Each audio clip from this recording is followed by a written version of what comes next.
नाव होतं हिरापूर. छोटसं डोंगराच्या पायथ्याला वसलेलं.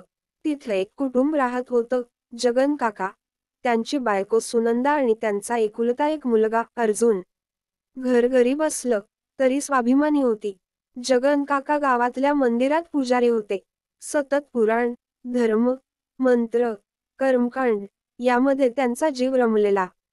पण त्यांचा विश्वास अंधश्रद्धेवर जास्त, श्रद्धेवर कमी होता. सगळ्या गोष्टींचं उत्तर ते फक्त शास्त्र आणि ज्योतिष यामध्ये शोधायचे. अर्जुन लहानपणापासूनच हे सगळं पाहत मोठा झाला. पण तो वेगळ्या विचारांचा होता. त्याला विज्ञानात रस होता. प्रश्न विचारायची सवय होती. का करायचं श्राद्ध? का घालायचं पिंड? यावर वडिलांचं उत्तर एकच, शंका घेणं म्हणजे धर्माचा अपमान. एका श्रावण महिन्यात सुनंदा काकू आजारी पडल्या. अंगात ताप, पोटात दुखणं. गावचा वैद्य आलेला, पण काही फरक पडत नव्हता.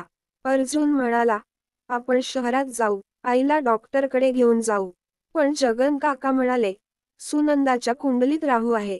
सुतक लागलंय, औषध नाही, तर पूजा लागते. ती पूजा 5 दिवस चालली. 5 दिवसांत सुनंदा काकूंचं प्राणोत्क्रमण झालं. अर्जुन ओरडून म्हणाला, तुमच्या अंधश्रद्धेने माझी आई गेली. तेव्हा जगन काका शांतपणे म्हणाले, ती गेली नाही बेटा, ती मुक्त झाली. आई गेल्यावर अर्जुनचं आयुष्य बदललं. तो शहरात गेला, शिक्षण घेतलं, डॉक्टर झाला. पण मनात आईची तळमळ होती. दरवर्षी वडील मात्र तिचं अंधश्राद्ध करत राहिले, ज्यामध्ये फक्त विधी होता, पण भावना नव्हती. 10 वर्षांनी अर्जुन परत गावात आला. गावात एक मोठा वाद सुरू होता.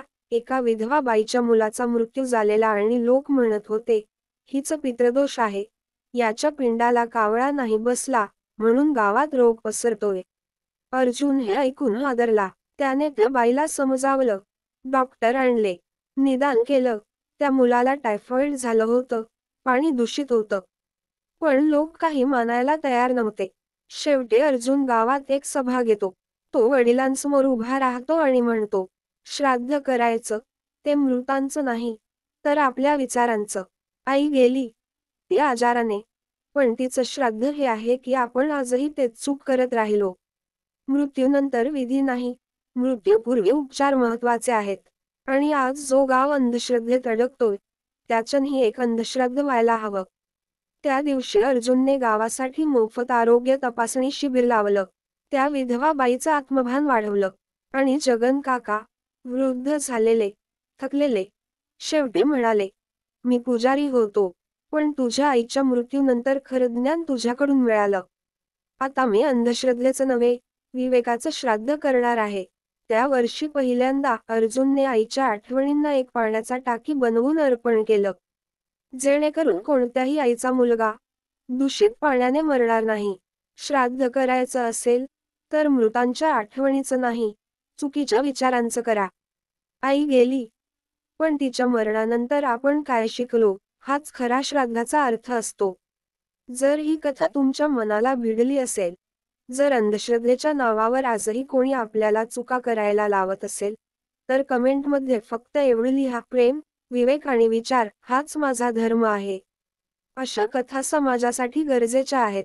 म्हणून आठवणीच्या गोष्टी मराठी कथा ला नक्की सबस्क्राईब करा आणि ही कथा शेअर करा त्यांच्यापर्यंत, जे अजूनही श्रद्धा आणि अंधश्रद्धेच्या सीमारेषेवर अडकले आहेत. कारण खरी पूजा ही माणुसकीची असते.